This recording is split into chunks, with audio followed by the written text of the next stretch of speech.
Assalamualaikum warahmatullahi wabarakatuh. Bismillahirrahmanirrahim. Alhamdulillahi rabbil alamin. Nahmadullaha ta'ala wa nashkuruh wa nusalli wa nusallimu ala sayyidina Muhammadin alladhi ballagha risalah wa adda al-amanah wa nasaha al-ummah hatta atahu al-yaqina wa ala alihi wa sahbihi ajma'in. Subhanaka la ilma lana illa ma 'allamtana innaka antal alimul hakim. Rabbi shrah li sadri wa yassir li amri wahlul 'uqdatam min lisani yafqahu qawli. Amma ba'd. Fa inna asdaqal hadits kitabullah wa khairal hadi hadi Muhammadin sallallahu alaihi wasallam wa syarrul umuri muhdatsatuha wa kullu muhdatsatin bid'ah wa kullu bid'atin dhalalah wa kullu dhalalatin finnar. Thumma amma ba'd. InsyaAllah pada hari ini kita akan sambung pada topik iaitu perbincangan berkaitan dengan akidah Ahlussunnah wal Jamaah. Saya salah bawa buku, baru tahu sekarang. Sepatutnya kitab Tauhid daripada Sahih Bukhari. Oleh kerana buku ni yang saya bawa, jadi kita teruskan dengan buku ni insya-Allah. Semoga Allah. Ya? Sama. Sama. Okey, muka surat 56. Di bawah tajuk beriman dengan Rasul. Di bawah tajuk beriman dengan Rasul-Rasul. Syekh rahimahullah, itu Syekh Muhammad bin Salih Al-Utsaimin rahimahullah, beliau memasukkan beberapa perkara penting berkaitan dengan akidah dalam tajuk ini. Pertama, dalam bab beriman dengan Rasul, beliau mengatakan bahawa kita wajib mengimani bahawa Allah Subhanahu wa taala telah mengutuskan rasul-rasul kepada umat manusia. Artinya di kalangan manusia ada rasul-rasul. Yang kedua, Syekh kata kita mengimani bahawa rasul pertama adalah Nabi Nuh alaihi salam dan rasul terakhir adalah Nabi Muhammad sallallahu alaihi wasallam. Beliau mentarjihkan rasul pertama adalah Nabi Nuh AS, dan ini qaul yang rajih dengan khilaf yang kita telah sebutkan sebelum ini. Ketiga, yang paling mulia di antara para rasul ialah Nabi Muhammad, kemudian Nabi Ibrahim, kemudian Nabi Musa, kemudian Nabi Nuh, kemudian Nabi Isa putra Maryam. Mereka itulah yang disebut sebagai ulul azmi.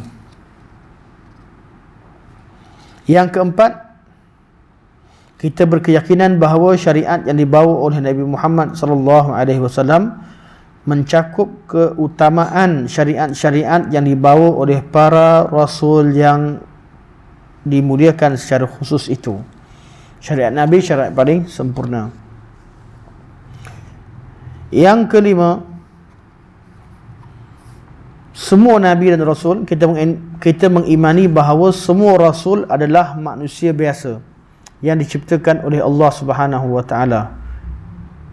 Mereka tidak memiliki apapun hak-hak khusus Allah, tidak memiliki sifat ketuhanan. Ini yang kita bincangkan pada pertemuan terakhir, dan hari ini kita sambung. Yang keenam, walaupun dalam buku tidak ada nombor, tapi saya letakkan nombor supaya lebih mudah untuk kita hafal poin-poin penting yang disebutkan oleh Syekh rahimahullah. Qala Syekh al-Imam Muhammad bin Salih Al-Utsaimin rahimahullah, dengan terjemahannya, beliau mengatakan kita mengimani bahawa para rasul adalah hamba-hamba Allah, dimuliakan Allah dengan diutus sebagai rasul dan disifati Allah sebagai hamba yang paling tinggi kedudukannya. sebagaimana dalam sanjungan dan pujian yang disampaikan oleh Allah Subhanahu wa taala untuk mereka. Kita beriman bahawa para rasul adalah hamba-hamba Allah, bukan anak-anak Allah, bukan juga pembantu-pembantu Allah, bukan juga orang-orang yang diberikan sifat ketuhanan dan sebagainya. Mereka adalah hamba-hamba Allah Subhanahu wa taala. Setinggi mana sekalipun kedudukan seorang rasul, dan sudah tentunya yang paling tinggi kedudukannya adalah Nabi Muhammad sallallahu alaihi wasallam, kita tak boleh katakan bahawa Nabi Muhammad itu adalah Tuhan seperti mana yang dibuat oleh golongan yang melampau di kalangan sebahagian golongan batiniyah, golongan sufiyah al-batiniyah. Mereka mengatakan bahawa qul huwallahu ahad, huwa di situ adalah Muhammad sallallahu alaihi wasallam. Dan mereka jadikan Nabi Muhammad itu hanyalah Nabi Muhammad merupakan jelmaan Tuhan di atas muka bumi ini. Ini golongan yang melampau, yang tersesat jauh dan telah melakukan satu kesyirikan yang besar dalam bab ketuhanan, menjadikan rasul-rasul sebagai Tuhan, sebagaimana sebahagian daripada agama yang ada di dunia ini, itu agama Kristian yang menjadikan Nabi Isa sebagai anak Tuhan. Yahudi menjadikan Uzair sebagai anak Tuhan. Ataupun agama-agama yang menjadikan tokoh mereka telah bersatu dengan Tuhan, seperti agama Buddha. Agama Buddha tidak menyebutkan dengan jelas. Agama Buddha mengatakan bahawa sedata Gautama Buddha mencapai tahap nirvana. Tetapi konsep itu diambil daripada agama Hindu yang asalnya bererti bersatu dengan Tuhan. Fana di dalam sifat ketuhanan. Dan ini semua adalah kesesatan yang wujud dalam bab ini. Jadi kita beriman bahawa setinggi mana sekalipun kedudukan Nabi dan Rasul, mereka adalah hamba Allah Subhanahu wa taala. Syahadah kita terhadap Nabi-Nabi dan Rasul-Rasul, kita bersyahadah bahawa mereka adalah hamba Allah sebelum kita bersyahadah bahawa mereka adalah Rasulullah. Asyhadu an la ilaha illallah wahdahu la syarikalah wa asyhadu anna Muhammadan abduhu wa rasuluh. Kita bersyahadah bahawa mereka adalah hambanya dan utusannya.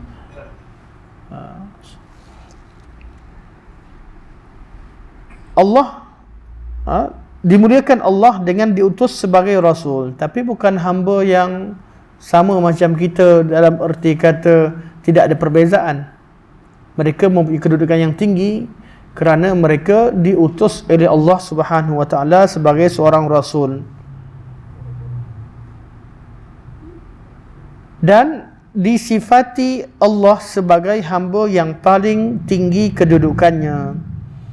Hamba yang paling banyak beribadah, paling kuat beribadah, paling sempurna beribadah, paling banyak berjihad, paling banyak berjuang.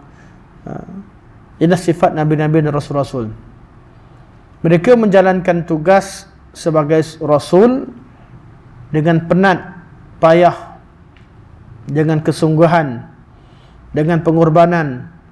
Sebahagian daripada mereka dibunuh, sebahagian diseksa, sebahagian digergaji, sebahagian dihina. Jadi mereka adalah manusia. Kalau dilihat dari sisi kemanusiaan, mereka adalah manusia yang paling sempurna. Dilihat dari sisi kerasulan, mereka diberikan perbezaan dengan manusia yang biasa dengan adanya risalah dan furu' risalah, apa sahaja yang bersangkut paut dengan risalah, seperti diberikan wahyu, mereka diberikan mukjizat, mereka kadang-kadang diangkat hijab oleh Allah Subhanahu wa taala, melihat perkara-perkara yang tidak dilihat oleh manusia biasa dan sebagainya. Namun bukan dengan kekuatan mereka, semua ini dengan kurniaan Allah Subhanahu wa taala. Jadi mereka tetap manusia. Nabi Muhammad sallallahu alaihi wasallam walaupun mukjizatnya membelah bulan, tetapi beliau adalah manusia biasa. Bukanlah beliau makhluk yang menguasai bulan, tidak. Allah Subhanahu wa taala yang melakukannya dengan dilakukan, atau Allah Subhanahu wa taala melakukannya dengan diperjalankan mukjizat tersebut, atau Allah memerintahkan Nabi SAW melakukan perkara demikian dengan perintah Allah Subhanahu wa taala. Itu ketika Nabi belah bulan, bukan Nabi ni nak belah bulan, Allah yang perintahkan. Ketika Nabi Musa campakkan tongkat, bukan kehendak, sehingga Allah kata campaklah tongkatmu. Ketika Nabi Musa nak pukul air laut, dengan perintah Allah Subhanahu wa taala, baru terbelah 12 jalan. Ketika Nabi Musa pukul batu sehingga terpancar air, dengan perintah Allah Subhanahu wa taala. Begitu ketika Nabi Muhammad sallallahu alaihi wasallam mengeluarkan air daripada celah-celah jarinya, dengan perintah Allah Subhanahu wa taala. Jadi mereka ini hamba, tetap hamba Allah. Namun Allah Subhanahu wa taala jadikan dalam diri mereka ada tanda-tanda kerasulan, tanda-tanda kenabian, antaranya adalah berbentuk mukjizat. Mereka melakukan perkara-perkara yang tidak dapat dilakukan oleh manusia lain, kerana Allah jadikan itu sebagai bukti bahawa Allah SWT yang mengutuskan mereka. Walaupun mereka manusia biasa, tapi oleh kerana Allah utuskan, jadi apa yang mereka buat itu berlaku suatu perkara yang di luar kemampuan manusia, kerana Allah yang mengutuskan mereka. Tak mungkin batu boleh melahirkan seekor anak unta. Namun Nabi Saleh AS, tatkala kaum Thamud mencabar baginda, kaum Thamud ni kaum yang mahir memahat batu-batu, sehingga rumah mereka dibuat daripada batu-batu. Sampai sekarang kita lihat antara kesannya Madain Saleh, dia mereka kenal sangat batu-batu. Bila mereka mahir dengan batu, itulah cabaran mereka terhadap Nabi Saleh AS. Kalau kamu mampu, keluarkan, jadikan batu ni beranakkan seekor unta, kalau kamu seorang Nabi. Akhir sekali itu yang terjadi. Allah perintahkan, Allah SWT suruh mereka berkumpul, melihat di bukit tertentu, dan disaksikan oleh mata-mata manusia ketika itu, maka keluarlah unta dari celah batu. Batu tadi melahirkan seekor unta, atau mengeluarkan seekor unta.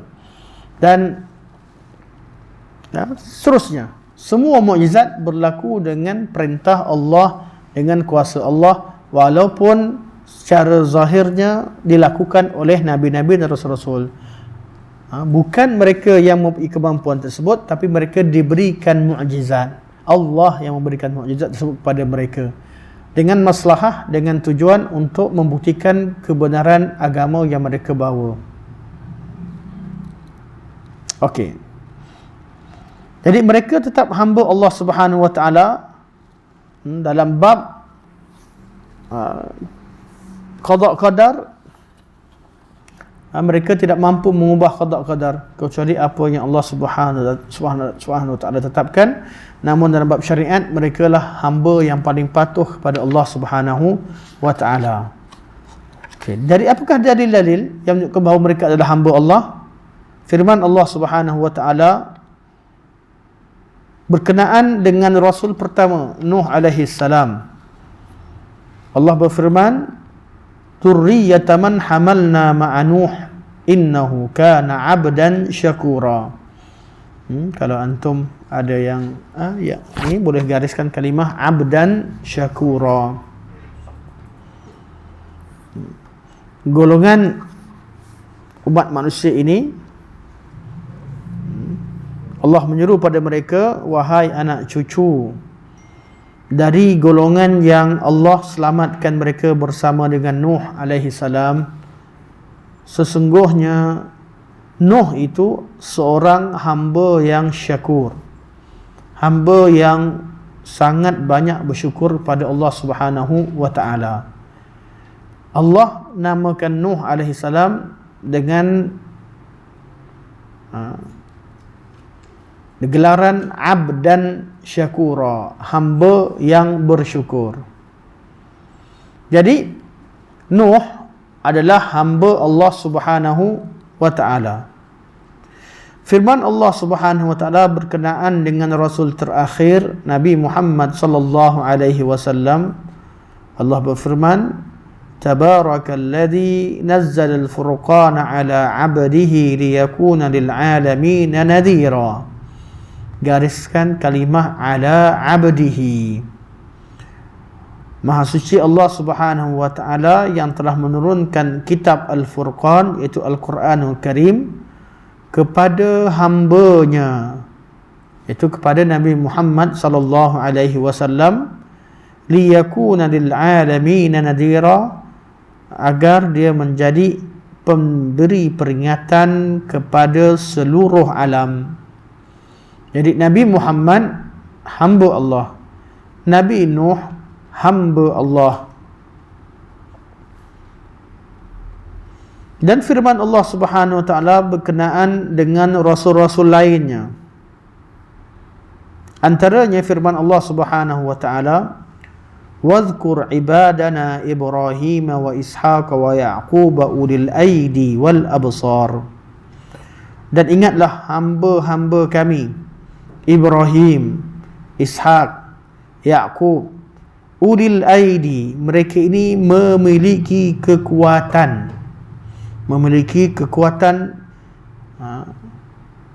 kedua-duanya, kekuatan jasad jasmani dan juga kekuatan dalam ruhani, dalam beribadah pada Allah Subhanahu wa taala.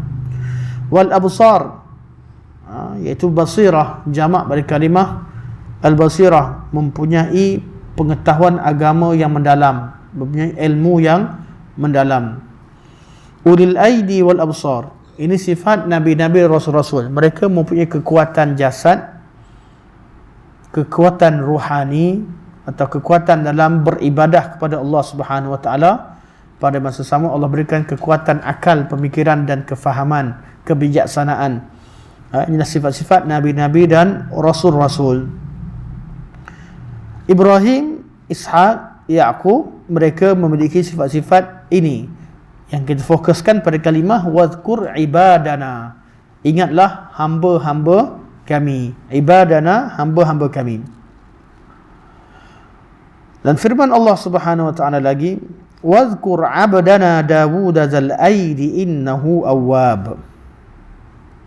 Ingatlah hamba kami Daud yang memiliki kekuatan jasad dan kekuatan dalam ibadah.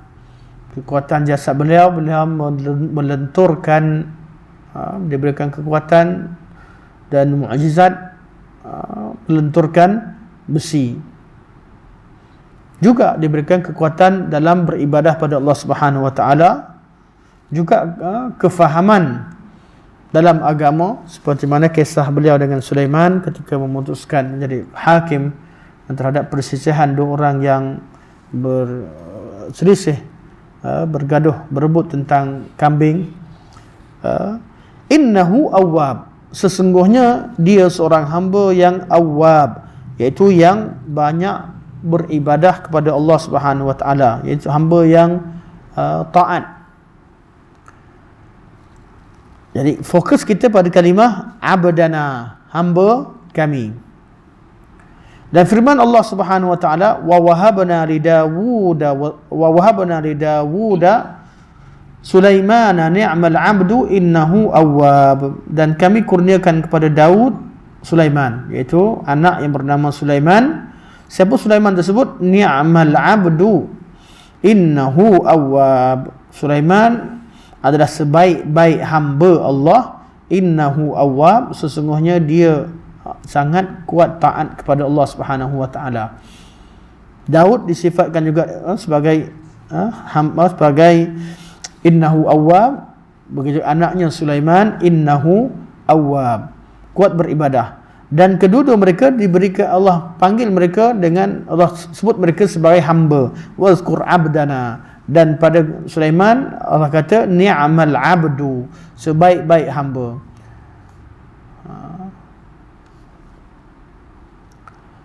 Dan firman Allah Subhanahu wa taala berkaitan dengan Nabi Isa alaihissalam, Allah berfirman, in huwa illa abdun an'amna alaihi wa ja'alnahu matalan li bani Israel.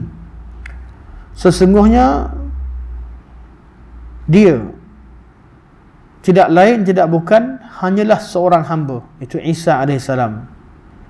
An'amna alaihi, kami berikan, kami curahkan nikmat kepadanya. Wa ja'alnahu matalan li bani Israel, dan kami jadikan dia sebagai contoh bukti kebesaran Allah Subhanahu wa taala kepada Bani Israel, untuk Bani Israel. Yang kita fokuskan pada kalimah abdun, illa abdun, in huwa illa abdun. Jadi semua nabi-nabi dan rasul-rasul adalah hamba Allah Subhanahu wa taala. Tidak ada seorang pun di kalangan mereka anak Tuhan ataupun wakil Tuhan atau jelmaan Tuhan, atau yang akan naik martabat sehingga bersatu dengan Tuhan. Ini ditolak. Sama ada disebut dengan jelas bahawa mereka adalah anak Tuhan seperti Bani Israel mengatakan kepada Nabi Isa alaihissalam, ataupun disebut dengan sebutan yang tidak jelas. Dikatakan bahawa mereka telah mencapai level fana, bersatu dengan Tuhan, dan mereka diberikan sifat-sifat kekuatan, yang mana sifat-sifat yang disebutkan itu merupakan sifat-sifat ketuhanan atas nama kewalian dan sebagainya. Kadang-kadang atas nama mukjizat wali, tapi dia bukan meletakkan kuasa mukjizat itu kepada Allah Subhanahu wa taala, tapi kuasa itu pada wali. Sehingga wali itu dia kalau dapat karamah tu dia boleh buat bila-bila masa. Sehingga ada cerita adanya pergelutan antara wali. Siapa yang lebih kuat. Ada perlombaan. Ada wali yang boleh terbang, yang lain tunjuk aku boleh jalan atas air. Apa kau boleh buat? Ini terbang atas udara. Jadi tidak dilihat di situ satu perkara pun yang boleh mengagungkan Allah Subhanahu wa taala. Tapi cerita-cerita di bawah itu menyebabkan orang menjadi kagum dan ta'assub pada manusia. Jadi bab karamah, bab tauhid yang bila kita bincangkan tentangnya menjadikan orang lebih membesarkan Allah Subhanahu wa taala.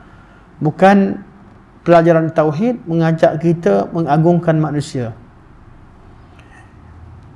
Kita agungkan nabi-nabi dan rasul-rasul adalah furu' daripada mengagungkan Allah Subhanahu wa taala. Allah Subhanahu wa taala agungkan nabi-nabi dan rasul-rasul, dan kita letakkan nabi rasul pada tempatnya. Kita agungkan orang-orang soleh kerana Allah Subhanahu wa taala memuliakan mereka. Kita letakkan mereka sesuai dengan tempatnya. Apabila orang soleh diangkat sampai kepada tahap kenabian, itu satu perkara yang melampau. Apabila nabi-nabi diangkat sampai pada tahap sifat-sifat ketuhanan, itu juga satu sifat yang melampau. Ramai manusia yang diberikan sifat-sifat kenabian, walaupun istilah diubah. Kami dapat ilmu langsung daripada Allah. Amalan kami ahli makrifat, ada hakikat, dapat mengetahui kebenaran direct daripada Allah. Ilmu kami ilmu laduni. Ilmu rasul-rasul tu ilmu syariat. Yang ikut nabi lagi itu ahli syariat. Kami dapat langsung daripada Allah. Artinya apa? Dia tak kata dia nabi, tapi sifat kenabian yang mendapat ilmu direct daripada Allah Subhanahu wa taala diletakkan pada diri mereka. Jadi kita tak lihat kepada istilah yang mereka bawakan, kita lihat kepada hakikatnya. Jadi, perkara itu kita kata batil. Tidak ada siapa pun yang mengetahui agama langsung daripada Allah Subhanahu wa taala kecuali nabi-nabi dan rasul-rasul. Selain mereka dapatkan ilmu daripada nabi-nabi dan rasul-rasul. Dan umat Nabi Muhammad sallallahu alaihi wasallam, ilmu mereka berkaitan dengan urusan agama hanya diambil daripada Nabi sallallahu alaihi wasallam. Dalam keadaan kita mengetahui ilmu agama ada berkaitan bab tauqifi, ada yang bab ijtihadi. Bab tauqifi ni bab apa? Bab akidah berkaitan perkara ghaib. Tauqifi. Bab akidah tauqifi. Bab ibadah tauqifi. Bab melakukan ibadah pada Allah Subhanahu wa taala, Allah tetapkan. Bab hukum hakam tauqifi. Namun bab qiyas, hukum dalam pelaksanaan hukum hakam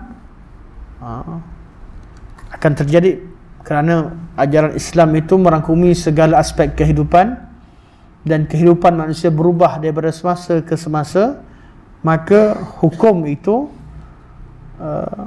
dan pelaksanaan hukum itu sesuai dengan zaman, dengan adanya qiyas dan juga alat-alat yang lain dalam hukum syarak untuk terus mengamalkan ajaran Allah Subhanahu wa taala, ajaran Nabi sallallahu alaihi wasallam. Jadi semua orang memutuskan hukum walaupun dengan qiyas, dengan ijtihad, agar mereka mampu melaksanakan hukum Allah Subhanahu wa taala di atas muka bumi ini. Jadi khilaf antara mazhab pada bab apa? Bab ijtihad. Khilaf antara mazhab pada bab ijtihad. Sama ada dalam bab hukum hakam atau ijtihad dalam bab memahami kalam Allah dan kalam Rasulullah. Sebab tu kita kata dalam bab ibadah ini tidak ada qiyas pada usul ibadah, tapi ada qiyas pada furu' ibadah. Kerana ada setengah bab perlu pada ijtihad. Dalam bab melaksanakan ibadah ada kadang-kadang memerlukan ijtihad. Seperti contoh yang saya selalu sebut di mana-mana untuk kita mudah faham. Salat adalah perkara tauqifi. Betul? Allah perintahkan kita salat.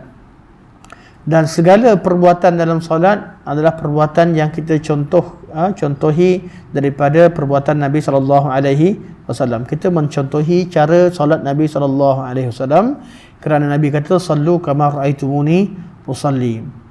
Sahabat nampak Nabi solat, sahabat sampaikan kepada kita dalam bentuk perkataan dan bentuk perbuatan. Sehingga ibadah solat itu dinukilkan secara qauli dan fi'li secara mutawatir. Dalam perbincangan ilmiah, kadang-kadang sampai kita tengok pada semua bab ada dalil. Tapi kita tengok balik pada part tertentu berkaitan dengan cara duduk antara dua sujud, ramai yang ambil contoh ni, tak ditemukan dalil secara khusus. Atau belum ditemukan dalil secara khusus. Kerana ramai yang ambil contoh ini. Jadi macam mana? Kita kata urusan ibadah tauqifi. Jadi kalau kita tak tahu cara Nabi duduk antara dua sujud, kena solat ke tak solat? Ke sebab kita tak tahu cara Nabi duduk antara sujud secara jelas, jadi kita tinggalkan solat? Tak payah solat lah, sebab kita tak tahu macam mana Nabi, kaki Nabi macam mana, tak tawarruk ke iftirash lah, tak pasti.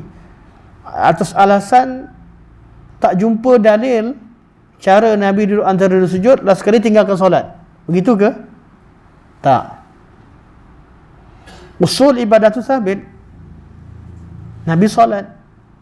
Dan solat Nabi ada dua sujud, dan ada duduk antara dua sujud, dan ada bacaan yang Nabi ajarkan ketika duduk antara dua sujud. Cuma tempat letak kaki Nabi masa dua sujud tu macam mana tu tak didukilkan. Sebab apa? Sebab didukilkan secara perbuatan mutawatir. Nak cari word by word, Nabi kata duduk macam ni, duduk macam tu, atau sahabat kata Nabi duduk antara sujud begini, tak jumpa.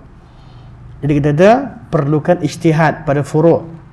Solat itu usul. Kita tak boleh reka sembahyang, reka solat. Kita dah buat, ini usul ibadah. Mana boleh kita reka solat baru? Tak. Solat Nabi ajarkan ada. Tapi dalam bab melaksanakan ibadah, kadang-kadang setengah pada tempat kita perlukan pada ijtihad. Itu pada furu'. Itu pada perkara-perkara tertentu. Bukan bererti ibadah ni ada kias dan ibadah pada furu'. Last sekali dicipta. Solat hari Sabtu, solat hari Ahad, solat Isnin, Selasa, Rabu, Khamis. Kemudian oleh kerana begini, kias. Tidak ada kias dalam ibadah. Dalam mengadakan ibadah tak, semua ibadah ikut Nabi SAW. Dalam melaksanakan ibadah dalam ijtihad tertentu, dalam ketika kita nak ikut sunnah Nabi SAW, pada setengah tempat adanya kias. Perlu pada kias. Kerana berkemungkinan nukilan tersebut tak dinukilkan secara lafaz, tapi dinukilkan secara perbuatan. Jadi dalam bab perbincangan ilmiah, kita perlu menggunakan kias. Menggunakan kias dalam ibadah. Tapi furu' al-ibadah. Dalam furu' ibadah.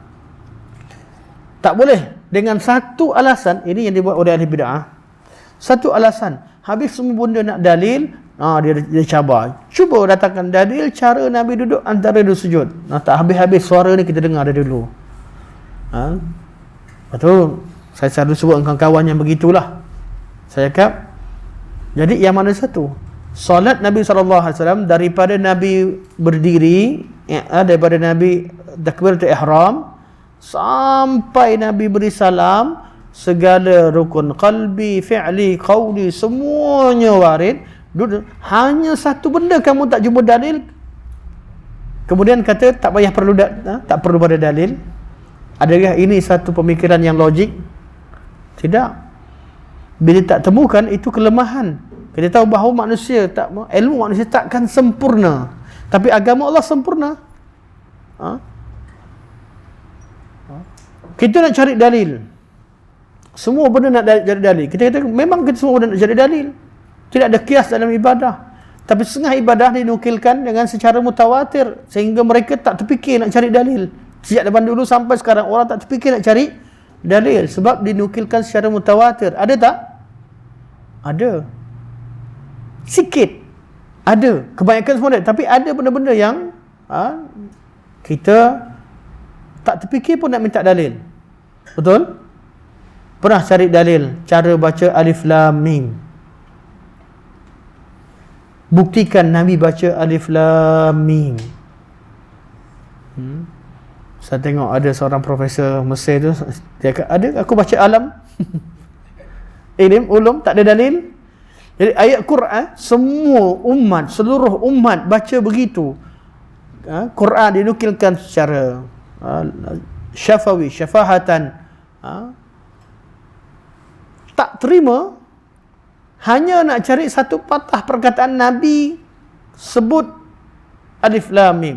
Sedangkan ada je alif lam mim. Tapi dia buat contoh lain pula, nun. Alif lam ra ada saja. Kenapa tak baca ular? Alif lam ra, alir ke, alur ke, ular ke? Ya. Dia kata, ya. Kita tetap mengatakan bahawa agama ini tauqifi. Bacaan Quran juga tauqifi. Tapi tidak semestinya dengan satu cara. Kita memahami bahawa ianya merupakan tauqifi daripada Allah Subhanahu Wa Taala, ketetapan daripada Nabi Sallallahu Alaihi Wasallam, walaupun bukan melalui dalil yang kita nampak secara jelas. Setengah keadaan ini, bab-bab yang begini kadang-kadang diambil kesempatan oleh ahli bid'ah, kata boleh buat satu amalan tanpa dalil. Sebab tu ahli sunnah wal jamaah dalam bab qaul sahabi, sahabat ketika qaul sahabi yang ketika mereka mengajarkan satu ibadah diterima oleh semua sahabat, mereka buat ibadah, tapi bila zaman kemudian orang cari balik dalil, tak jumpa dalil marfu' daripada Nabi sallallahu alaihi wasallam. Tak dinukilkan perkataan Nabi atau perbuatan Nabi. Kita kaji ibadah sudah diterima dalam Islam, kemudian hanya sampai pada sahabat. Contohnya apa? Contoh apa? Ibadah yang memang tak jumpa dalil daripada Nabi sampai pada sahabat. Cara solat kusuf dan khusuf. Solat gerhana. Nabi solat gerhana, betul? Usulnya daripada Nabi SAW. Solat gerhana. Nabi solat gerhana. Nabi khutbah. Tapi cara solat dengan 2 rakaat dalam 1 rakaat, 2 kali sujud, dengan 1 Fatihah, 2 rakaat dan 2 sujud, tak diketahui kecuali melalui Sayyidina Ali bin Abi Talib radhiyallahu anhu. Ya, Ahli Sunnah kata apa? Inilah hadis mauquf lahu hukmur rafa'. Hadisnya mauquf daripada sahabat, tetapi Ahli Sunnah ijma' bahawa Ali confirm ambil daripada Nabi sallallahu alaihi wasallam. Dalam bab penukilan, kadang-kadang sahabat mengajarkan satu perkara tanpa sebut. Dia tak sebut pun Nabi buat macam ni. Kadang-kadang kita macam ajar anak, solat macam ni, solat macam ni, macam tu. Kita tak, kadang-kadang setengah pada benda tu kita tak sebut pun. Ini hadisnya dan Nabi cakap macam ni. Kadang-kadang tak sebut. Kerana benda itu diketahui, perkara itu diketahui mungkin secara mutawatir. Itu yang berlaku kepada cara solat khusuf dan kusuf, gerhana bulan dan gerhana matahari. Sahabat yang duduk belakang Sayyidina Ali pun tak bantah solat macam tu juga. Kita tak katakan sahabat buat bid'ah, kita katakan bahawa ini antara perkara-perkara yang diajarkan oleh sahabat. Sebenarnya hukumnya rafa', artinya memang Nabi ajarkan, cuma dari segi penukilan mereka tak sebutkan itu daripada Nabi SAW. Kerana ilmu dalam menukilkan hadis dengan istilah mauquf, marfu' dan mesti begini dengan sanad dan sebagainya, dalam bentuk ilmu secara spesifik hanya dibincangkan kemudian.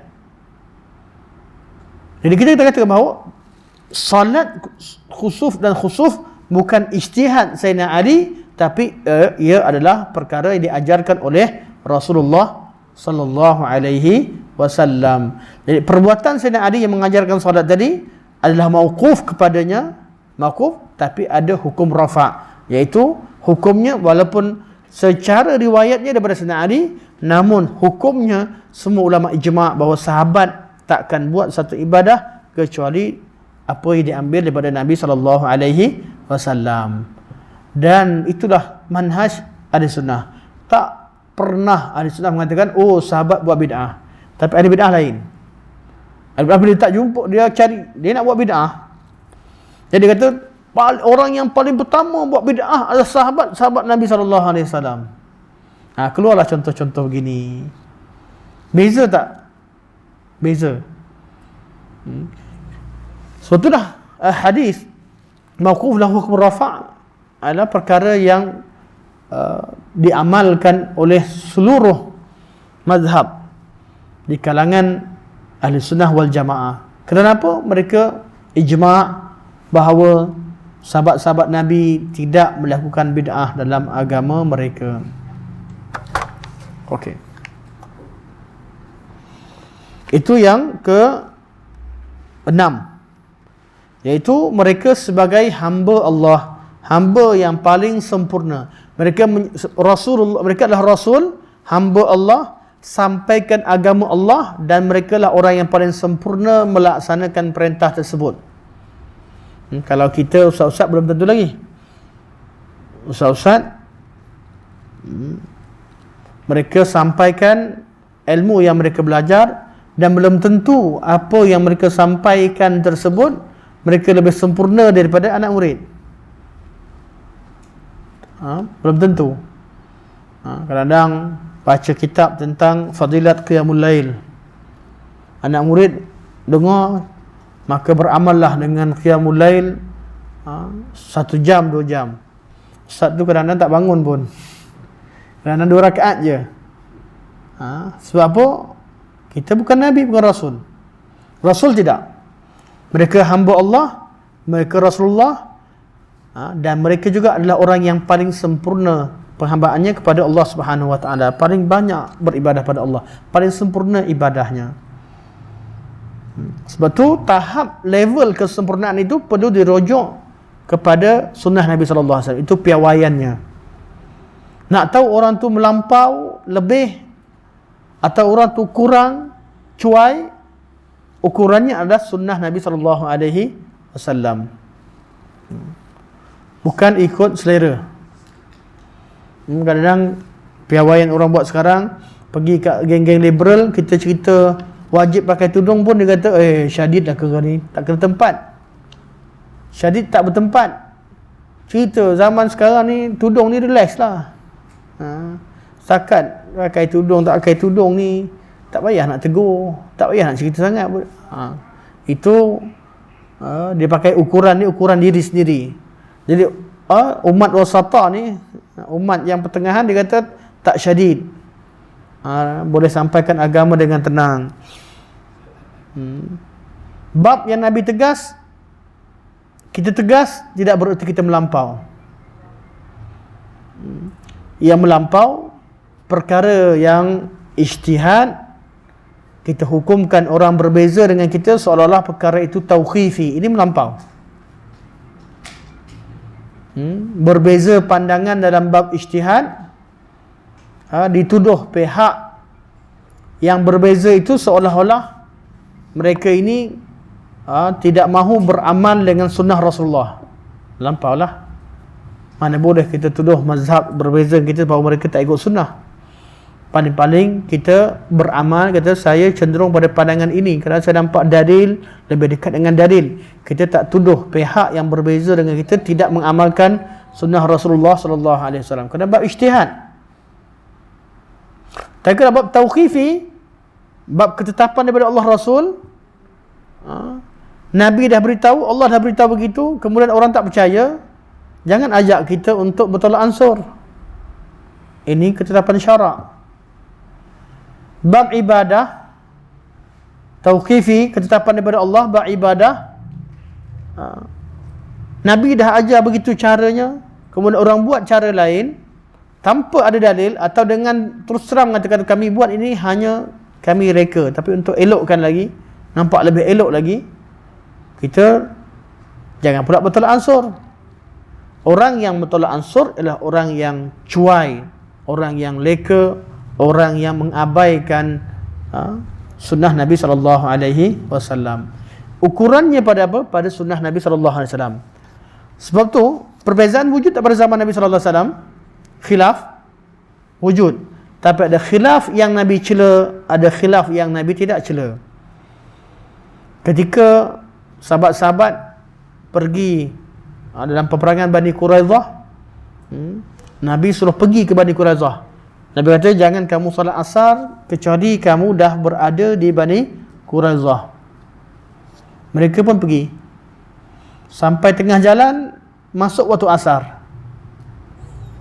Semua ingat pesanan Nabi, jangan kalian solat kecuali jangan kalian solat asar kecuali ketika itu kamu dah berada di Bani Quraidah. Maksudnya apa? Yang satu kata jangan solat, masuk waktu pun jangan solat, tunggu sampai Bani Quraidah baru solat. Kemudian lain kata tidak, maksud Nabi pergi cepat-cepat, biar waktu asar dah sampai sana, jangan sampai maghrib, pergi cepat-cepat.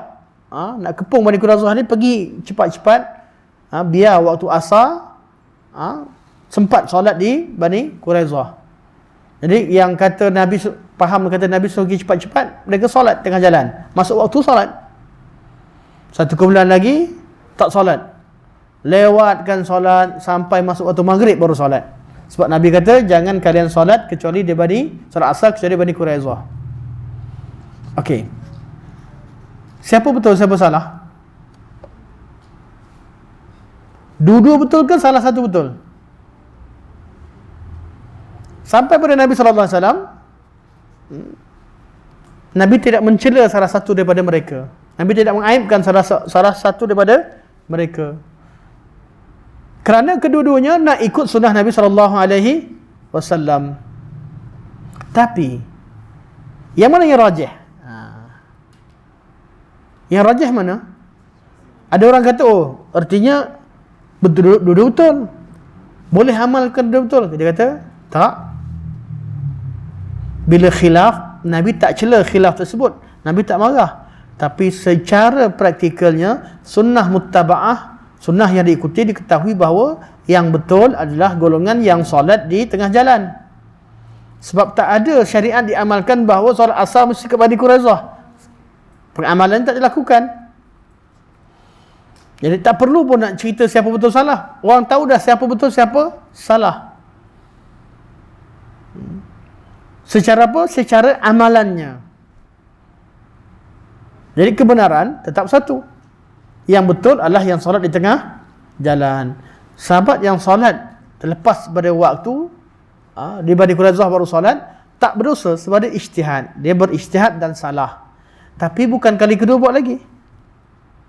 Bukan lain kali pergi Bani Quraizah jangan solat asar.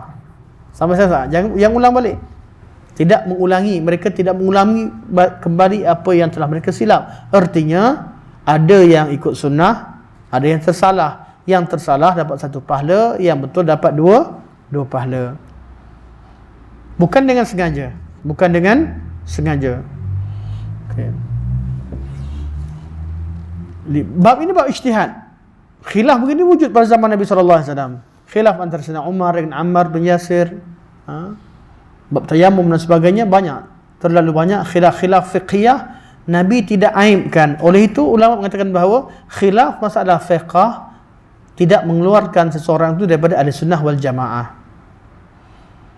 Tapi bila ada sahabat khilaf, mukhalafah bab akidah, Nabi tak pernah akur. Khilaf dalam bab manhaj, Nabi tak pernah akur. Sayyidina Umar Al-Faruq, yang orang yang paling kuat membezakan antara hak dan batil, tatkala pegang kitab Taurat, cuba nak baca, Nabi marah. Dia kata, tak cukup ke dengan Quran? Tak cukup dengan Quran yang Allah turunkan sehingga kamu nak pergi tengok kepada Taurat? Sebab apa? Ini berkaitan dengan manhaj. Manhaj adalah satu prinsip yang memelihara akidah ahli sunnah wal jamaah. Akidah isinya. Manhaj adalah ilmu berkaitan dengan prinsip-prinsip untuk memelihara akidah ini. Jadi salah manhaj boleh bawa kepada salah faham akidah. Sebab tu cerita tentang berkaitan sahabat tadi, khilaf, kita kata kalau manhaj salah, dia tengok bila ada sahabat buat amal ibadah yang seperti Sayyidina Ali tadi, kita yang manhaj sunnah kata tak, sahabat itu hadis mauquf lahu hukum rafa'. Tapi bagi manhaj ahli bid'ah, kerana manhajnya salah, dia pun hukumkan, oh, sahabatlah orang paling awal buat bid'ah di kalangan umat ini.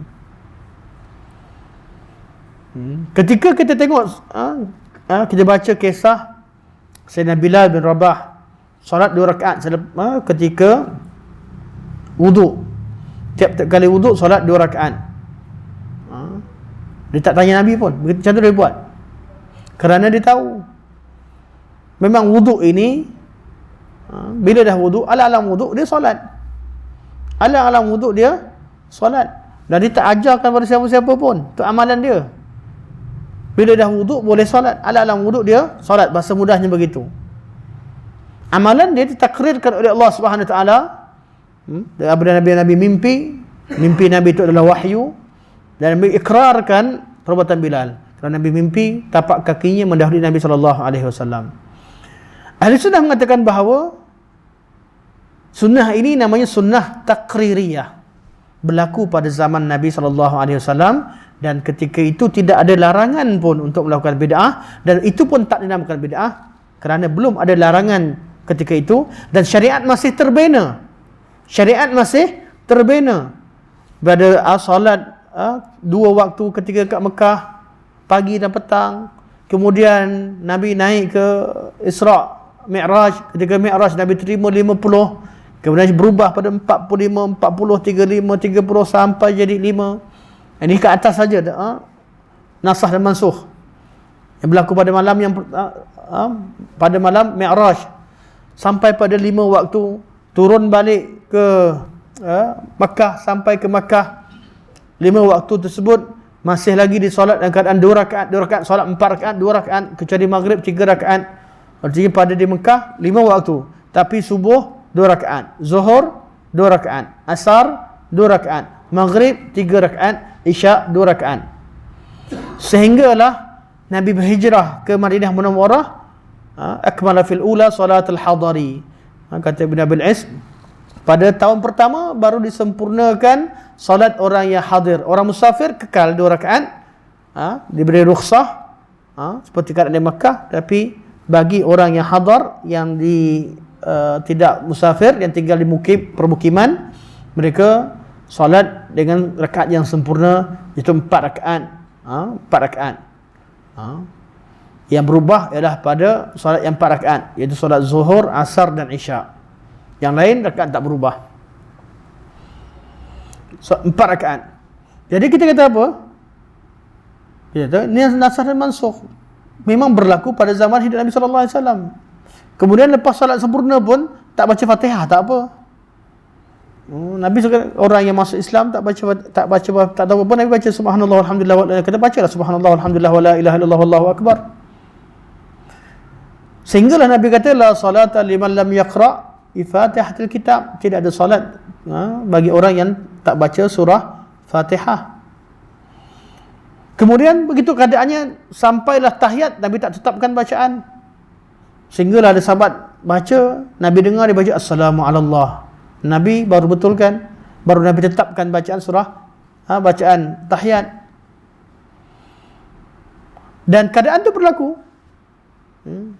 Kita boleh tengok manhaj Islam mengatakan bahawa pada zaman tasyri' ada agama belum disempurnakan, ada perkara yang diberikan kebebasan pada sahabat. Zaman tu bila berdiri, mereka tahu mereka sedang berdiri, mereka sedang istiftah, mereka perlu istiftah, mereka perlu memuji Allah Subhanahu Wa Taala. Jadi ada di kalangan mereka berijtihad dalam membaca istiftah, tapi belum ada ketetapan. Ketika Nabi tetapkan, mereka takkan berpaling daripada sunnah Nabi sallallahu alaihi wasallam. Ya, kita pahami peristiwa-peristiwa waktu ini sebagai zaman pembinaan syariat. Bila syariat ini sempurna, tak ada sahabat yang reka satu amalan pun daripada amalan agama, kerana urusan ibadah ada urusan tauqifi. Okey. Jadi perbezaan manhaj boleh bawa dalil sama, tapi cara tafsirkan berbeza. Sebab apa? Manhaj berbeza. Sama macam tafsirkan Islam, iman dan ihsan. Kita katakan apa? Islam, iman, ihsan, maratibuddin, level dalam beragama. Kita solat sama-sama tadi. Isyak nanti solat sama-sama. Tapi level sama tak? Pahala sama tak? Tak. Ada yang solat sama macam orang, semua orang solat sama, ni level Islam. Solat macam Nabi solat. Tapi ada yang solat dengan ilmu. Tiap-tiap pergerakannya didasari ilmu. Ada yang didasari taklid, ikut saja. Ada yang taklid ulama, ada taklid buta. Dia ikut orang buat, dia buat. Tak sama. Ahli taklid pun berbeza antara satu sama lain. Ada yang solat dengan ilmu. Kita pergerakan dia ingat hadis Nabi, macam mana Nabi angkat tangan, macam mana, semua sekali sampai salam. Malah dia kena baca istiftah, hari nak amalkan hadis ni, hari nak amal hadis ni, dengan ilmu. Dia tahu Nabi buat dalam hadis Nabi kata macam ni, mereka cuba ikut Nabi. Ini tahap iman. Kemudian ada orang yang bila dia berinteraksi dengan amal ibadahnya begitu, Allah suruh Nabi buat, sehingga sampai pada ketika dia beribadah seolah-olah dia berdepan dengan Allah Subhanahu Wa Taala. Ni level paling tinggi ihsan. Kebanyakan kita level apa? Orang Islam biasalah. Sekali-sekala mencapai level iman, hafal dalil 1-2. Dalam amalan kita hafal dalil, faham kalam apa kita baca sekali 2. Kadang-kadang sampai level ihsan, kejap-kejap. Khusyuk kejap masa sujud, khusyuk kejap ketika rukuk contohnya. Kadang-kadang terkesan dengan bacaan Quran, kadang mencapai level ihsan, tapi tak semua. Kita tak sempurna. Salat Rasulullah sempurna, level ihsan, maqam ihsan. Selain Rasulullah, kadang-kadang level Islam, kadang level iman dan level ihsan. Kita faham artinya semua solat. Orang Islam semua solat. Mana ada orang Islam tak payah solat? Datang geng bid'ah, geng sufi batiniah, dia kata apa? Dia kata, oh Islam, iman dan ihsan dengan nama lain. Islam tu ahli syariat, iman tu ahli makrifat, ihsan ahli hakikat. Ahli syariat ikut Nabi SAW, ilmu dia ikut syariat. Ahli makrifat dapat direct daripada Tuhan melalui ilmu laduni, bukan ilmu syariat. Dan ahli hakikat, mereka dah bersatu dengan Tuhan, fana bersama dengan ketuhanan Allah Subhanahu Wa Taala. Dan mereka dah tahu dah semua dah Tuhan. Ini Tuhan, tu Tuhan. Tuhan dalam diriku. Dan macam-macam ni ahli hakikat. Betul ke? Mereka berdalil juga. Solat, Nabi kata seolah-olah melihat Allah. Dia kata solat sampai melihat Allah. Solat sampai lihat Allah. Lepas tu ayat kata ka'annaka, tu penting, seolah-olah, bukan melihat Allah, tapi seolah-olah melihat Allah. Kalau tak sampai ke tahap macam tu, baru Nabi kata fa innahu yarak, sesungguhnya dia lihat kamu. Ini confirm. Di level ihsan ni level 2 martabat, betul? Martabat muraqabah dan martabat musyahadah. Martabat musyahadah tak semua orang boleh capai. Ada orang mencapai level ihsan dengan martabat muraqabah, merasakan Allah memerhatikan dia. Ini kebanyakan kita mampu. Level musyahadah, level yang lebih tinggi daripada level muraqabah. Ini dalam ihsan. Tapi solat tetap sama, rakaat tetap sama. Mana ada beza ahli syariat, ahli makrifat, ahli hakikat? Tak ada istilah tu pun. Syariat, hakikat, makrifat, semua ada dalam sunnah Nabi SAW dengan makna yang asal, bukan dengan makna yang mereka bawa. Dan mereka nak cuba pisahkan. Sedangkan hadis, mereka juga belajar hadis, juga buka madrasah, hafal Arba'in Nawawi, tapi cara tafsirnya berbeza. Semua hadis. Kalau kita akan, sebab itulah bezanya, kita belajar mengikut manhaj Ahlussunnah wal Jamaah, ikut manhaj sunnah, kita kena bezakan cara tafsiran yang betul dengan tidak. Kerana kalau salah, walaupun belajar hadis, tapi boleh bawa kepada kesilapan. Walaupun belajar mustalah hadis dan mengajarkan mustalah hadis, tapi boleh bawa kepada kesesatan. Walaupun sama-sama belajar bab qaulus sahabi, kemudian kita cerita tentang benda yang mauquf, ada hukum rafa' seperti dibincangkan tadi. Walaupun mahir, walaupun dia profesor, dia mahir dalam hadis, tapi manhaj dia salah, dia boleh faham agama dengan cara yang salah. Sebab itu sangat mulia orang-orang yang memahami agama ini dengan cara pemahaman salafus salih. Sangat mulia, nikmat yang besar. Bila kita tahu perkara ni, kita akan menghargai nikmat yang Allah berikan kepada kita dalam bab memahami kalamullah, kalam Rasul dengan pemahaman salafus salih. Betul, orang yang ikut cara salaf ni tak ada benda pelik. Paling-paling kalau salah, mereka betulkan. Kan? Dulu tarjihkan letak tangan kat sini, sekarang tarjihkan kat bawah ni. Paling-paling itulah beza sikit ijtihad. Tengok pada riwayat Sufyan bin Uyainah, oh dulu kata ziyaratus siqat. Ziyaratus siqah ni maksudnya bila seorang paling siqah berbeza dengan yang lain, dia ziyaratus siqat. Jadi ambil kaul dia. Datang kemudian orang kata tak, yang ramai itu lebih kuat kerana dikuatkan dengan perbuatan sahabat. Walaupun ini hadis marfu', tapi bila sahabat buat macam ni, sahabat letak tangan di atas, bukan di bawah dada, mereka kata pemahaman berkaitan sahabat itu lebih, apa yang sahabat faham itu lebih afdal.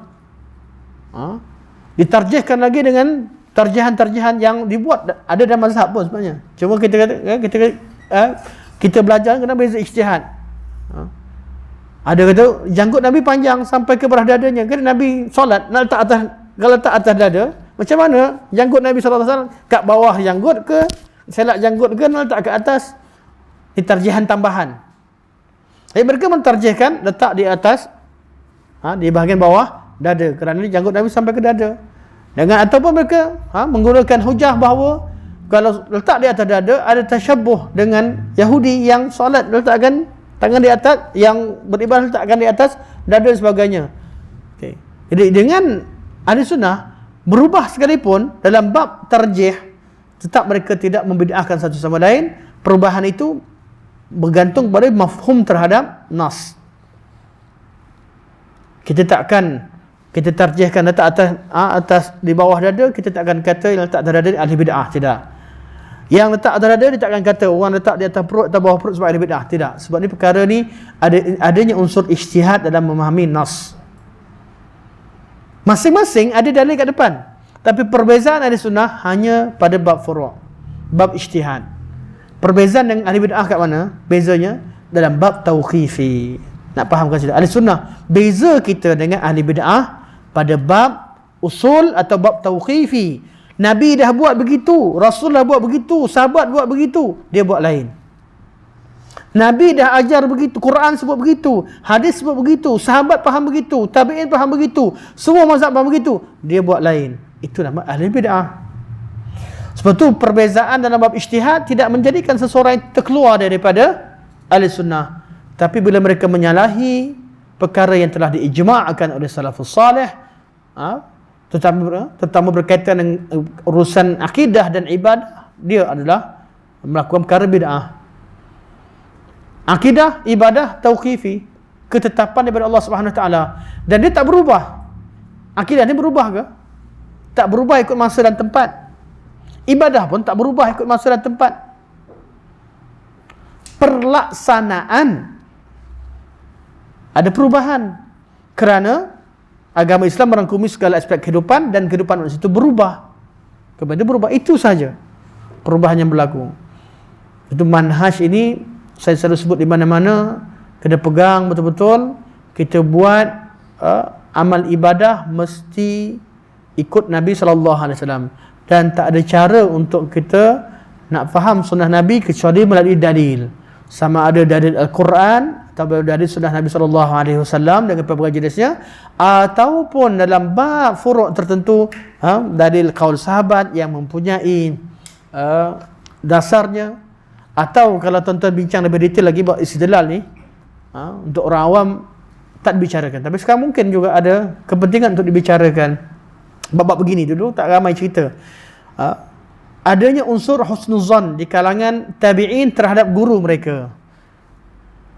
Tabi'in terhadap guru mereka. Bila mereka nampak guru mereka buat satu benda, mereka husnuzan. Mesti mereka takkan buat bid'ah kot, mesti dia ikut daripada guru dia.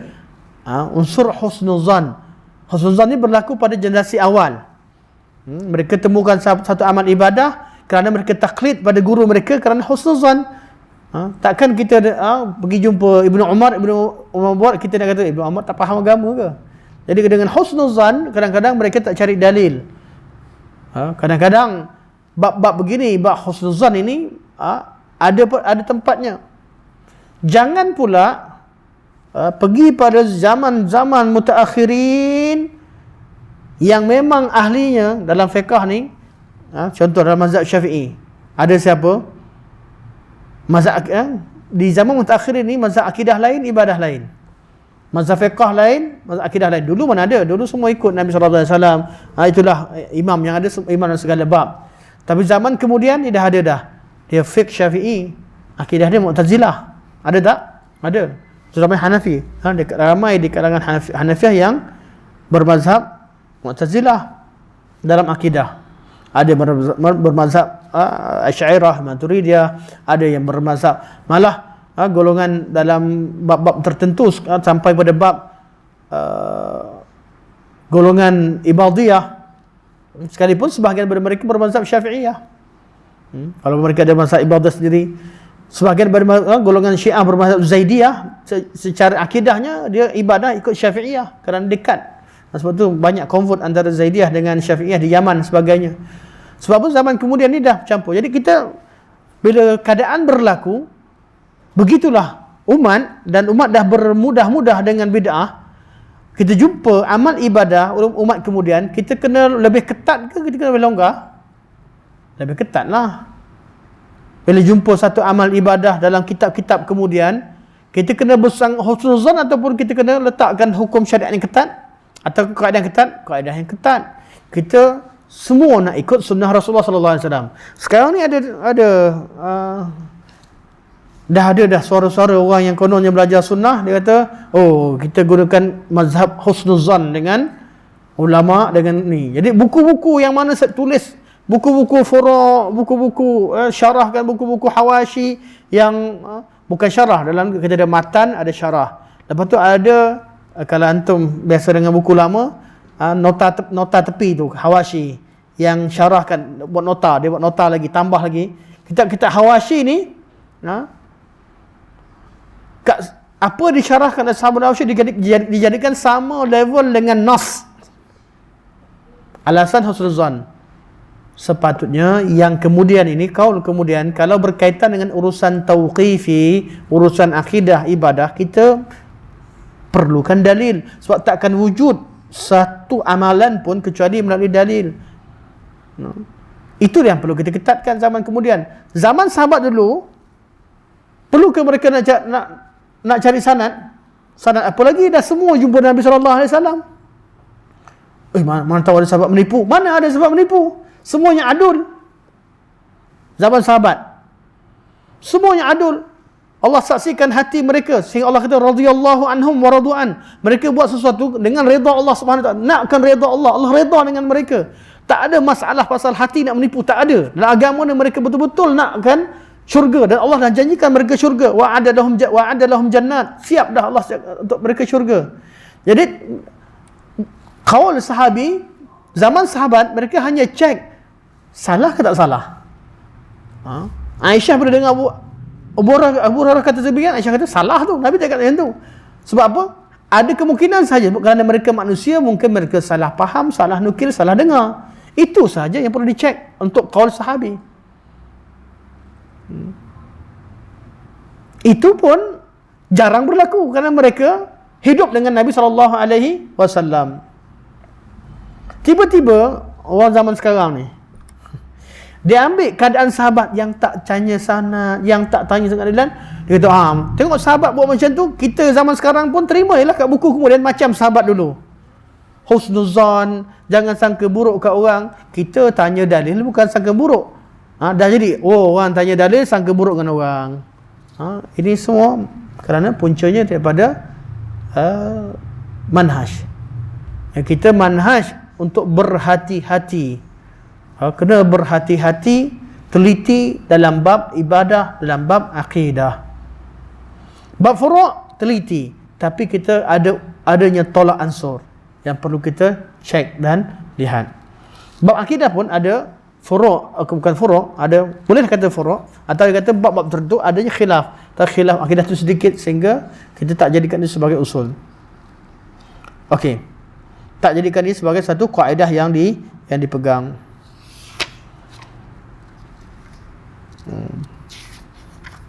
Akan datang, saya janji saya habiskan bab ni. Baca insya-Allah.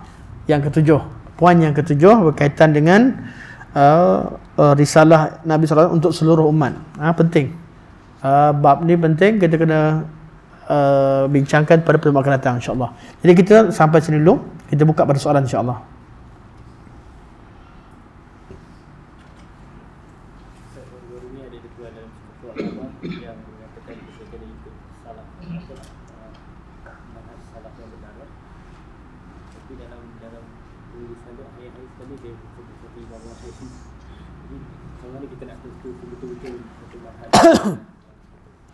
Okey. Baru-baru ini, soalan baru-baru ini ada tulisan surat khabar bahawa kita perlu ikut manhaj salaf, dan manhaj salaf benar sekian. Sebab tu dari dulu kita ada, bila kita cerita tentang manhaj adanya ahli sunnah wal jamaah pada zaman dulu dia kata kenapa nak beza-bezakan orang Islam lah, kenapa ada sunnah tak ada sunnah. Ini lama-lama mereka tak boleh nak ni. Memang ada di kalangan Islam ini pecahan 73 golongan ini wujud di kalangan umat Islam. Jadi kita perlu cari yang mana lebih sunnah Nabi sallallahu alaihi wasallam. Okey, kemudian berlaku khilaf pula tentukan siapakah yang ikut sunnah. Semua kata ikut sunnah. Maka bila berebut nama sunnah yang macam mana? Ada macam-macam mazhab. Ada yang pergi pada nama orang. Ada sunnah ikut pada Abu Hasan Al-Asy'ari. Ada yang pergi pada siapa sunnah ikut pada Abu Mansur Al-Maturidi, pergi pada tokoh-tokoh. Ada yang kata sunnah yang ikut kepada Kullabi.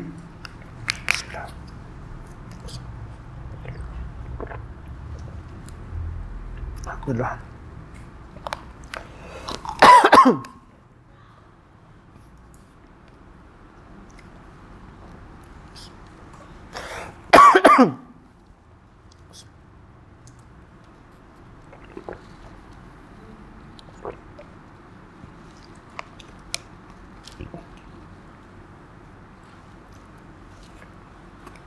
Dia batuk.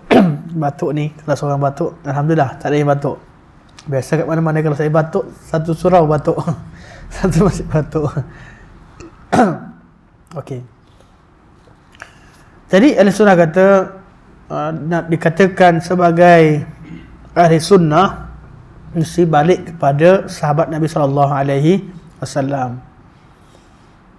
Kerana mereka lah jamaahnya. Mereka lah yang dijanjikan syurga, yang confirm masuk syurga. Jadi golongan yang pecah banyak, satu masuk syurga. Siapa yang confirm? Sahabat lah. Oleh kerana dalam bab tauqifi ini dah sempurna sejak berzaman Nabi SAW. Ibadah dah sempurna, pemahaman akidah dah sempurna pada zaman mereka. Dan apa yang mereka faham dan apa mereka amalkan dinukilkan dalam buku-buku, bukan tak jumpa. Jadi kenapa tak ikut saja apa yang mereka faham? Kenapa nak tafsirkan ikut orang yang pergi buat perbandingan dengan agama lain, kemudian ambil sikit masuk? Jadi maka timbullah manhaj sunnah itu ialah al-sunnah wal jamaah, dengan maksud al-sunnah ikut sunnah, jamaah ikut sahabat Nabi SAW. Di ta'rifan jamaah yang mengikuti sunnah Nabi SAW, bukan generasi yang wujud kemudian mereka lari daripada sunnah. Generasi awal yang lari daripada sunnah wujud sejak pada zaman dahulu. Ini jamaah, bukan seperti golongan Syiah dan sebagainya. Jadi itu pada zaman dulu. Zaman kemudian, bila dah masing-masing dakwa kami ikut sama ada mazhab mana sekalipun, mengaku ikut al-sunnah wal jamaah, maka adanya keperluan secara ijtihad. Sebahagian daripada ulama sunnah kata bezakan ada sunnah yang betul-betul ikut sunnah dengan nama orang yang ikut salaf. Kat sini dah jadi hujahnya. Masing-masing buat dah ulama macam-macam. Jadi ada kata dalam bab berkaitan dengan manhaj, berkaitan dengan akidah, berkaitan dengan cara ibadah, lihat kepada generasi salaf. Maka orang yang ikut salaf dinamakan sebagai salafiyah. Ijtihad. Dengan ijtihad. Ada ulama yang terima, ada ulama kata kekalkan nama Ahlussunnah wal Jamaah, terangkan hakikat, tak payah nak sebut nama salafiyah. Ada ulama yang kata letak nama salafiyah lebih jelas. Ijtihad. Jadi jangan peliklah. Ada nanti di kalangan ulama sunnah yang sokong penamaan salafiyah, ada yang tak sokong. Ada yang tak sokong. Sebab apa? Takut pecahkan lagi. Sedangkan sunnah dia penghujung pada ahli sunnah. Siapa ahli sunnah yang sebenar, yang ikut sunnah Nabi SAW. Yang jadi kelakarnya, bila ramai di kalangan ulama yang perkenalkan nama salafiyah, kemudian penamaan ini ditertawakan oleh pihak bukan di kalangan sunnah, di kalangan orang yang memang tak nak ikut pun. Dia kata khalaf lebih pandai daripada lebih berilmu, lebih pandai sebagainya, dan macam-macam lah. Boleh buat ibadah, boleh buat bid'ah, bid'ah ada bid'ah yang baik sebagainya. Tak semestinya kena ikut salaf ataupun yang lain-lain lagi lah. Mereka menjadikan nama salafiyah ni sebagai bahan untuk mereka ketawakan, untuk diperolok-olokkan, ditertawakan oleh mereka pada suatu ketika dahulu. Namun bila maklumat berkembang seperti pada zaman sekarang, ramai orang yang sedar tentang kepentingan ikut generasi awal. Orang faham agama ni sempurna. Zaman dulu itulah kesempurnaan yang ada, dan agama tak berubah dan sebagainya. Di Malaysia ni timbullah tokoh yang dia sendiri ketawakan nama ni dulu. Last sekali dia pun kata salafiyah sebenar, ikut cara salaf yang sebenar. Jadi sekarang kita akan berdepan dengan satu lagi, akan timbul nanti orang-orang yang mendakwa ajarkan manhaj salaf tapi dia bawa yang lain lagi. Kita akan pening nanti depan kalau dipegang seterusnya lah. Sama juga macam sunnah dulu. Nama sunnah. Jadi istilah, sebab tu kita kata nak beragama bukan pakai jenama. Saya sebut benda ni. Nak jadi ahli sunnah bukan jenama. Nak jadi salafi bukan sebab aku ni salafi. Kenapa salafi? Aku pergi AQS. Kan? Gunakan jenama. Aku pergi Yayasan Taklim. Saya salafi, saya pergi Waalaikumsalam. Okey, bagus. Tempat. Tapi kita nak hakikat. Biar kita belajar manhaj, faham manhaj. Tak faham, tanya terus. Boleh tanya secara langsung, telefon, dan lebih banyak bertanya dan berbincang. Banyakkan bertanya, banyak berbincang. Kadang-kadang kita semangat nak berdakwah, kita pun cerita tentang manhaj, lebih banyak menyampaikan daripada tuntut ilmu. Setengah pada orang kita tak jumpa dalam majlis ilmu. Kita jumpa dia sentiasa berdakwah di media sosial. Kita tak jumpa majlis ilmu. Kalau dia mempunyai sejarah dan dia seorang yang pakar, kita kata baguslah dia berdakwah. Tapi saya jujur, bukan kita tak kutuk, tidak. Tapi sebagai nasihat untuk diri kita dan untuk semua. Ada orang dia mensyarahkan, dia berada di media sosial, dia yang syarahkan makna salaf. Kadang-kadang dia syarahkan salah, kita nak betulkan pun, ni kawan kita cakap salah. Tegur sikit. Tapi kadang-kadang makin rancak. Akhir sekali, dia tahu yang dia faham tu salah. Last sekali kata, salafiyah salah. Sedangkan dari awal lagi, dia salah. Kerana manhaj ini, dia bukan sekadar minta dalil. Itu hanyalah first step yang kita ajarkan kepada masyarakat awam, tanyakan dalil. Itu hanyalah first step. Tapi dalam memahami dalil, dalam bab istidlal, bab yang sangat luas yang bukan ilmu alat, betul kita perlukan. Kalau ada ustaz-ustaz kita tanya, kena ada dalil, jumpa syubhat, terus tanya. Berbincang, banyak bertanya, banyak berbincang, banyak tuntut ilmu. Kerana dakwah kita dulu orang tak pakai dalil. Sekarang orang dah pakai dalil, alhamdulillah. Jadi bila pakai dalil, apa lagi? Perlu pada istidlal yang betul. Perlu kepada istidlal yang benar.